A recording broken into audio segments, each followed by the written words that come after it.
থামাতে পেরে সেখান থেকে একে একে চলে গেল। আমার হাতই ব্যথা হয়ে গেল মারতে মারতে। এখন কি করব বলতো? কটা মার পড়েছে ওদের গায়ে মোট? বেশি না মা, 50টার মতো। মাত্র? আরো এতগুলো বাকি আছে, কিন্তু আমি তো আর পারছি না। মা রাখুন, আর মারতে হবে না ওদের। ওদেরকে মারতে গিয়ে আপনি নিজেকে কষ্ট দিচ্ছেন, যেখানে ওরা অনেক আগে মার খেয়ে কাহিল। তা ঠিক বলেছ, কিন্তু আশেপাশের মানুষেরা কি বলবে? আমি এত দুর্বল যে সামান্য 100টা বাড়ি দিতে পারলাম না লাঠি দিয়ে। আপনি তাকিয়ে দেখুন মা, কেউ নেই আমাদের আশেপাশে, সবাই অনেক আগেই চলে গেছে। ও, আগে বলবে তো। যাও একটু পানি নিয়ে এসো, খেয়ে জুড়াই আমি।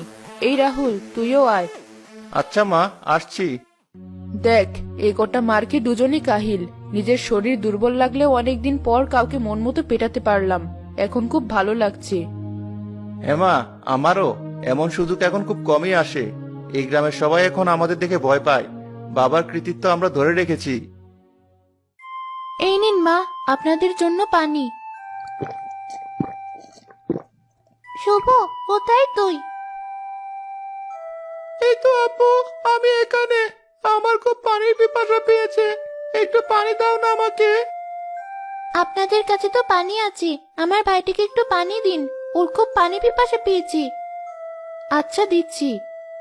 দাঁড়াও বৌমা, শখ কত, পানি খাবে? আম খেয়ে পেট ভরেনি, আবার পানি খেতে চাই। ওদেরকে এক ফোঁটাও পানি দেবে না তুমি বৌমা? চোরদের আবার পানি খাওয়ার শখ। কিন্তু মা, ওই ছোট ছেলেটা তো অনেক অসুস্থ হয়ে পড়েছে, যদি কিছু হয়ে যায়? হলে হলো, তোমার কি?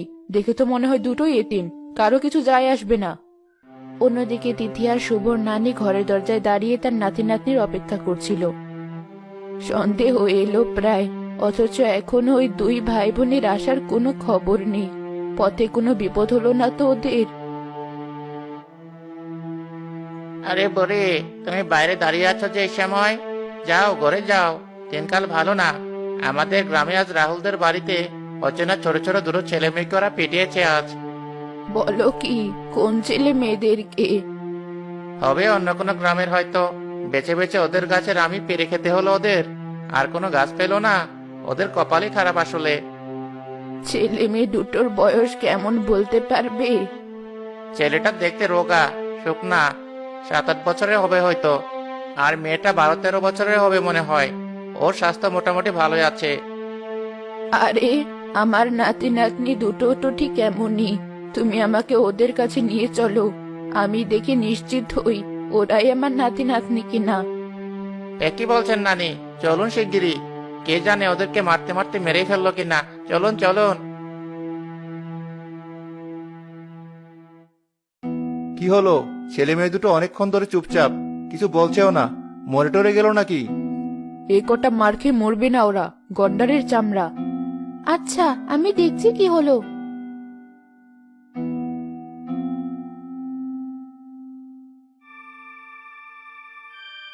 তা কি দেখলে সূচনা? বেঁচে আছে ওরা? মেয়েটা তো ঘুমিয়ে গেছে, কিন্তু ছেলেটা কোনো কথাও বলছে না, নড়াচড়াও করছে না, মনে হয় অজ্ঞান হয়ে গেছে।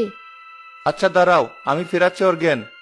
রাহুল শুভর গালে জোরে একটা চড় মেরে বসলো, আর সে চরের শব্দে সূচনার ঘুম ভেঙে গেল। তাদের নানিও সেখানে পৌঁছে গেল প্রায়। কি হয়েছে আমার ভাইয়ের? আপনারা আবার ওকে মারছেন কেন? ওর জ্ঞান ফিরছে না বলে ওকে মেরেছে। বলছেন কি? তাড়াতাড়ি ওর জ্ঞান ফিরান আপনারা, আমার হাতের বাঁধন খুলে দিন। না, আগে তোমার হাতের বাঁধন খুলে কি হবে? তোমার ভাই এমনি ঠিক হয়ে যাবে। এই রাহুল, ছেলেটার মুখে একটু পানি ছিটিয়ে দে। এই পানিটুকু ওর মুখে না ছিটিয়ে যদি ওকে খেতে দিতেন, তাহলে আজ আর ওই অবস্থা হতো না। এই মেয়ে বেশি কথা বলে, এমন ভাব করছে যেন ওর ভাই মরে গেছে। ওর মুখটা বেঁধে ফেলতো রাহুল। খবরদার, অনেক হয়েছে, আমার নাতনির গায়ে আর কেউ হাত দেবে না তোমরা। ওরে বাবা, এই বুড়িটা আবার কি আমাদেরকে হুমকি দেয়? কিছু মনে করবেন না আপনারা তার কথায়। একা একা থাকতে থাকতে পাগলাটি স্বভাবের হয়ে গেছে তো, তাই মাঝে মধ্যে একটু উল্টা পাল্টা বকে। নানি, তুমি এসেছো? দেখো নানি, সামান্য একটা আম চুরি করার অপরাধে ওরা আমাকে শুভকে কিভাবে মেরেছে। শুভ তো জ্ঞানই হারিয়ে ফেলেছে। ও পানি খেতে চেয়েছিল, কিন্তু ওকে সামান্য পানিটুকুও খেতে দেয়নি ওরা। এই সামান্য কারণে ছোট ছোট ছেলে মেয়ে দুটোকে এত বড় শাস্তি? তোর গাছের একটা আমও যেন কখনো আর কেউ খেতে না পারে, আম সহ পুরো গাছটায় যেন পোকামাকড় খেয়ে ফেলে, এটাই আমার ইচ্ছা। এই বুড়ির তো বেশি সাহস দেখছি, আমার বাড়িতে এসে আমার গাছ নিয়ে উল্টোপাল্টা কথা বলে। দাঁড়াও, দেখাচ্ছি এখনই। আরে দাঁড়ান দাঁড়ান, আপনারা এতদিনের পুরনো এত যত্ন করে বড় করে তোলা আম গাছের কিছুই হবে না। ওই এক পাগল বুড়ির কথায় আপনি ওদেরকে ছেড়ে দেন। ছেলেটার এখনো জ্ঞান ফিরছে না, পরে উল্টাপাল্টা কিছু হয়ে গেলে আপনারাই ঝামেলায় পড়বেন। তা ঠিক বলেছো, আমি ওদেরকে ছেড়ে দিচ্ছি। তুমি দেখো ছেলেটাকে তাড়াতাড়ি হাসপাতালে নিয়ে গিয়ে ভালো করতে পারো কিনা। জি আচ্ছা। এই রাহুল, ছেলে মেয়ে দুটোকে ছেড়ে দে। আচ্ছা মা, দিচ্ছি। ছোট ছোট মাহারা ছেলে মেয়ে দুটোকে ওর বাবা বাড়ি থেকে বের করে দেওয়ার পর আমার কাছে আশ্রয় নিতে এসেছিল, তবু ওদেরকে এভাবে কষ্ট পেতে হলো। সৃষ্টিকর্তা ওদেরকে যেভাবে জখম করেছে তাদের বিচার করো তুমি। নানি তার নাতি নাতনিকে নিয়ে সেখান থেকে চলে গেল, আর রাহুলও তার মা আর বউকে নিয়ে বাড়ি ফিরে গেল। আমাদের গাছের আমগুলো পাকা শুরু করেছে। বৌমা, আমাকে একটা আম দাও তো, শিগগিরই এগুলো বিক্রি করার জন্য হাটে তুলতে হবে, তখন আর খেতে পারবো না। জি মা।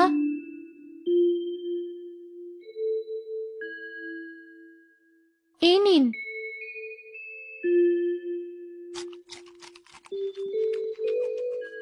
আহ, কি মজা! এক কামড়ে যেন প্রাণ জুড়িয়ে যায়।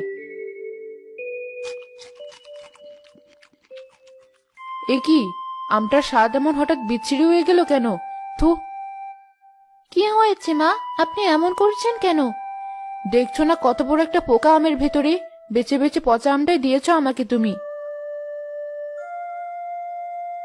ভুল হয়ে গেছে মা, ধরুন আপনি এই আমটা খান, এটা ভালো আছে। থু! এই আমিও তো পোকা। বলছেন কি? যেখানে এই গাছের একটা আমেও পোকা পাওয়া কষ্ট হয়ে যায়, সেখানে পরপর দুটো আমে পোকা পাওয়া গেল। বাকি আমগুলো ঠিক আছে কিনা দেখি তো। সূচনা আর তার শাশুড়ি মিলে বাকি আমগুলো ছিলে দেখলো সেগুলোর ভেতরও পোকা।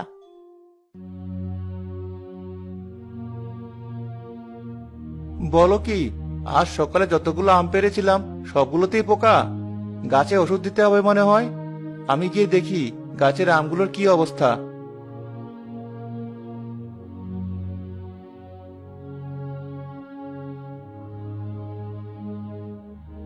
কি দেখলি বাবা, গাছের আমগুলো কি ঠিক আছে? অবস্থা বেশি সুবিধার না, তাড়াতাড়ি কীটনাশক দিতে হবে গাছে, বেশিরভাগ আমি পোকা ধরেছে। ওই বুড়ির কথা কি তাহলে ঠিক হতে চললো অবশেষে? ধুর বৌমা, তুমি কোথাকার কোন বুড়ির কথা ধরে বসে আছো? এমন হওয়া অস্বাভাবিক কিছু না, ওষুধ দিলেই ঠিক হয়ে যাবে। বাবা, তুই তাড়াতাড়ি ওষুধ দেওয়ার ব্যবস্থা কর গাছটাতে। আচ্ছা মা। রাহুল পুরো গাছটাতে ওষুধ ছিটানোর পরও গাছের সবগুলো আম পোকামাকড়ের আক্রমণে নষ্ট হয়ে গেল। এমনকি গাছের ডালপালাগুলো পর্যন্ত পোকামাকড়ের আক্রমণে ভেঙে যেতে থাকলো। দূর থেকে দেখে গাছটাকে আম গাছ না ভেবে পোকামাকড়ের গাছ ভাবতে শুরু করলো মানুষজন। কিভাবে কি হয়ে গেল কিছুই বুঝলাম না। আমাদের কত বড় সর্বনাশ হয়ে গেল। সব দোষ ওই বুড়ির। ওই বুড়ি কোনো জাদুবিদ্যা করেছে নিশ্চয়ই। না মা, সব দোষ আমাদেরই। এভাবে আর কতদিন সামান্য এক আম গাছ নিয়ে অহংকার দেখাবো আমরা? গ্রামের একটা মানুষও আমাদের সাথে হেসে কথা বলে না, ভয় পায়। সবার ঘরে ছেলে মেয়ে আছে, অথচ আমাদের ঘরে একটা শিশুরও হাসির শব্দ শোনা যায় না, কারণ আমরা অন্যের ছেলেমেয়ের হাসি কেড়ে নিয়েছি। সূচনা, তুমি কি বলছো এসব? আমি সত্যি বলছি। বাবাই আম গাছটা লাগিয়েছিলেন যেন সবাই মিলেমিশে এই গাছের আম ভাগাভাগি করে খেতে পারি, অথচ তিনি মারা যাওয়ার পর আমরা টাকার লোভে পড়ে তার উদ্দেশ্য ভুলে গিয়েছি, আর নিষ্পাপ বাচ্চাদের শাস্তি দেওয়া শুরু করেছি। তারই শাস্তি সৃষ্টিকর্তা আমাদেরকে দিচ্ছেন। তুমি মনে হয় ঠিকই বলছো বৌমা। এখনো সময় আছে মা, চলুন আমরা ওই ছেলে মেয়ে দুটো আর তাদের নানির কাছে ক্ষমা চাই, সাথে এই গ্রামবাসীর কাছেও। তারপর যদি সৃষ্টিকর্তা আমাদের দিকে মুখ তুলে তাকায়। ঠিক আছে বৌমা, চলো। সবাই মিলে তিথি, শুভ আর তাদের নানির কাছে ক্ষমা চাইলো, সাথে গ্রামবাসীদের কাছেও। আস্তে আস্তে পোকামাকড়ের গাছ স্বাভাবিক হওয়া শুরু করলো এবং পরবর্তীতে আম ধরলে সেগুলো গ্রামবাসীদের মাঝে বিলিয়ে দিল তারা।